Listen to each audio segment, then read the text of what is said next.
మీరు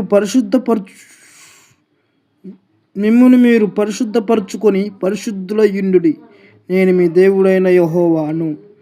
మీరు నా కట్టడలను ఆచరించి వాటిని అనుసరింపవలెను.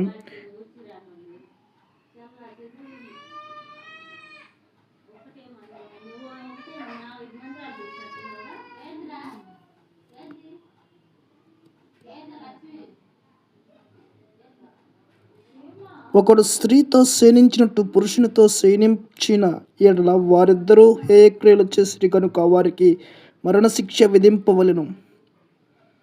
తమ శిక్షకు తామే కారకులు. లేవియాకాండం 20వ అధ్యాయం 7-8 ఆర్ 13. లైక్ చేయండి, షేర్ చేయండి, కామెంట్ చేయండి.